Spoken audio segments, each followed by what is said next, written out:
Hi, it's Chris Lewitt, top American junior coach and coach to many #1 juniors in the United States. Let's dive into my serve secrets right now.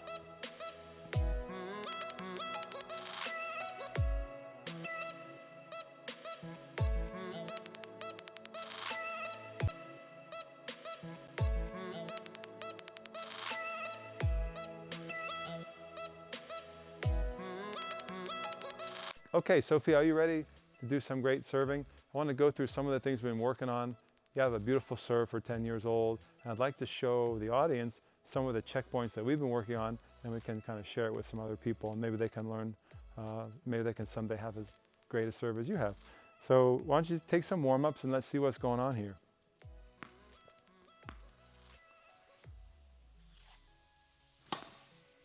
Nice, I like that. Okay.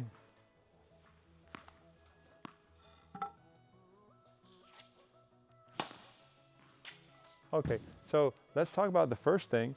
And one of the big things we've been working on is the rhythm of the serve. So you can come over here, and basically we're trying to get the rhythm, the arms to have some sort of flow down here. We were talking about how your serve looks a little bit like Mira Andreeva, and she has that same kind of flow. And not everybody, some people have abbreviated take-ups, or they have shortened take-ups, or different hybrid take-ups. And there's a lot of different ways to do your racket setup. So you see like some players are down here, like a Sinner, and other players are here. There's a lot of talk about this kind of cobra or salute position here. So that's another thing that players do. But for Sophia, we're just working on kind of a full flowing loop. And I think that for most people, that's probably a good way to learn the serve. It's like, what do I do with the arms? And you just want to make a nice flowing loop down here.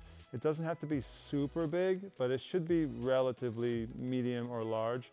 And I don't worry too much about whether this is down or this is up. So she's flowing through, and then we're trying to get into this power position, which is like an L shape.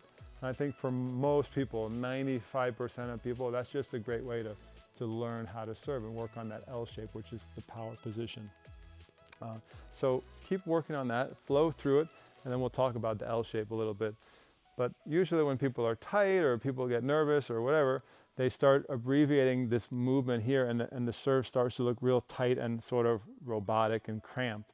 And I don't think you should start the motion with a cramped look. And it doesn't look very pretty either. So big through here. And I'm sure we'll get a lot of questions from the viewers, like, okay, like how should I do it? Should I bring, what style should I do? And I'm not gonna answer that directly. There's a lot of different ways to take the racket up. This is the beginning portion of the serve, and the key is to do it in a way that feels comfortable, but this is a very good model. Just a nice big circle, big looping action, and everything relatively loose and fluid and relaxed, not all jacked up and tight. Go for it.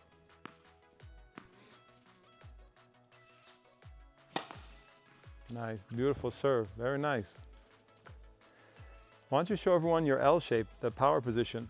So after you make your looping action, so you can imagine you're gonna bring the arms down, then you're gonna bring the arms up, and biggest problem that I see, 99% of the kids and adults that I work with, they're coming up here and they're skipping this power position where you're storing energy in your lower body, and your racket's pointing kind of up like this. It looks kind of like an L, and 99% of the people typically they'll just blow through that power position, and the racket will be somewhere like here, or worse, maybe down on the back. And so that is like the killer. There's a big power leak there, so you want to really hesitate here, and that's what Sophia and I have been working on. You go big, relaxed, fluid looping action into a power position with a pause. That's key.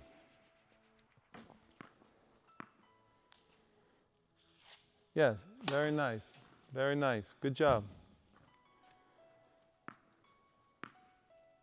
Make sure you pause and then explode.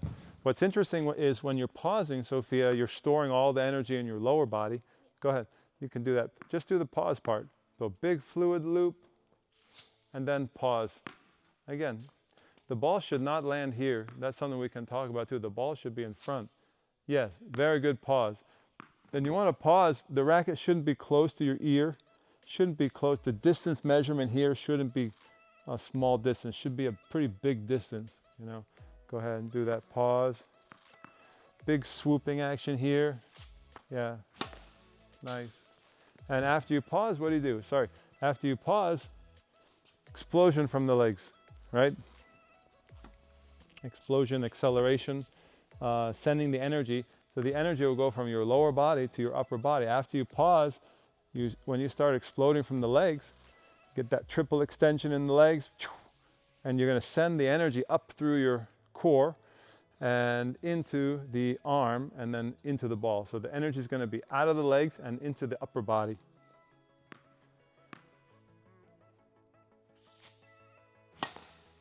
Good pause. So one of the things we've been working on is after you do that pause, you got to look up and the ball's got to be well inside the baseline. You know, the ball's got to be forward. We'll try to get a shot from the side and I'll show you guys. Your toss should be like here, Sophia. Like the toss shouldn't be over your body. You're loading up there and you want to get the toss a foot, 2 feet in front so you can explode into the court. And one of the ways you can measure that, you can practice that, but a great way to work on that is to check your left foot. Is your left foot jumping over the line?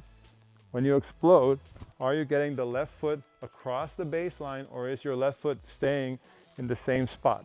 So a lot of people get stuck in the same spot, and that's a very, very simple, easy practice you can do at home.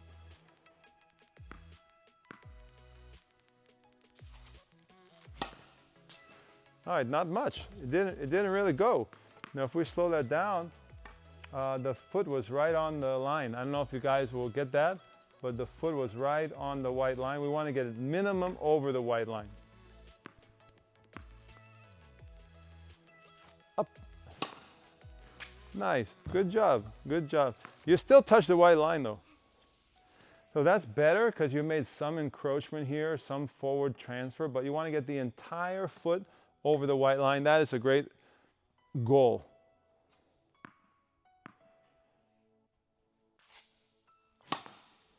Same thing. See how your foot's right on the line?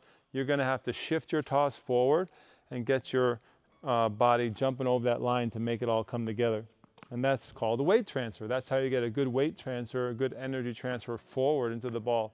That'll help your contact point too, help your contact point go forward. That was a nice one. Really good hit, really good serve there. Really nice. Swoop it through, pause, and then meet it early. That's a great serve, Sophia. 10 years old, that's a super awesome serve. So we talked about swooping this, so something fluid here. Pause. Be careful, don't go, do it again. Don't go fluid here and continue that momentum. That's so common. People bring it up and the next thing they know, the racket's down before they got a chance to initiate the legs. So you do the beginning part, smooth, pause. Smooth pause, load, load the lower body and then go up. Looking much better, Sophia.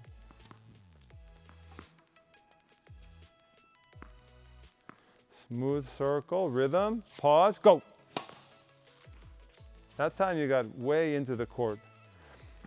Another thing that I think that I work on a lot with players, even though my friend Mark Kovacs, he's great, but he doesn't think it's worth working on, but in my practice, I think it's really worth working on. And it's just the landing. You clean up the landing. Why not? Because it's at the end. So Mark Kovacs says it's at the end, so you know if you do things right in the beginning, the ending should work out. But that hasn't been my experience, especially working with young kids.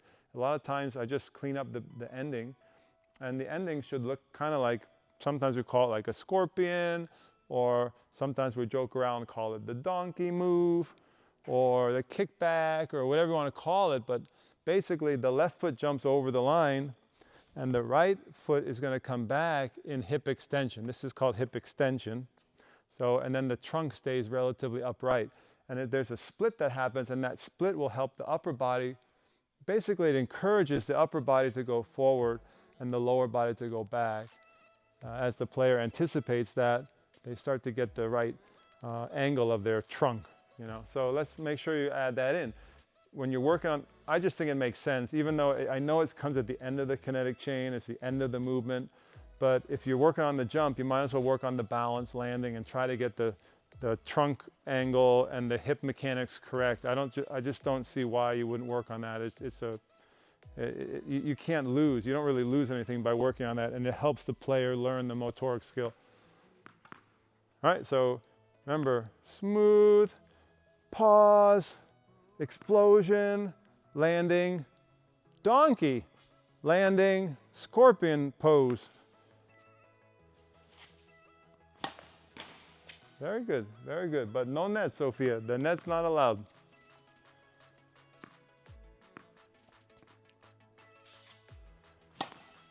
Okay, but this is classic mistake when you toss, beautiful motion, but you toss above the baseline and your foot didn't go nowhere. You have to toss forward, and so your whole body can shift over the line, and then you have to land with that one leg balanced. Post here, kick back the other leg. You want to get that split in the legs. Yeah, so it happens after the serve, but I don't see what's the harm in cleaning it up. Why let a player just keep making, you know, as you're working on their serve, like a lot of kids will land, good serve, a lot of kids will land like this. You know, a lot of kids are just, their posture will be going, their body will be going the wrong way. So why not like start to encourage them to do this, and then as a byproduct of that, to practice this movement. I don't see the harm. And I think it's quite helpful actually. Because even though it's happening after the impact, they're thinking about it. As they're going up, they're thinking about leaning forward, and they're thinking about kicking back as a counterweight. All right, so what are the components? Swooping, go ahead. Swoop it through. Show me the pause here. Where are you gonna pause? Yeah, don't do the whole thing. Just stop in that second position. This is like the start position, first position, second position, power position. Explosion, transfer the energy to the upper body. Landing with balance. Great landing, great. All right, guys, I hope you like this serve lesson and the serve tips. I hope you like Sophia's beautiful serve. I'll see you guys on the next program. If you like this serve video, check out another serve video that I made right here. Hi, it's Chris Lewitt, top American junior coach and coach to many #1 juniors in the United States. Let's dive into this lesson on the serve technique.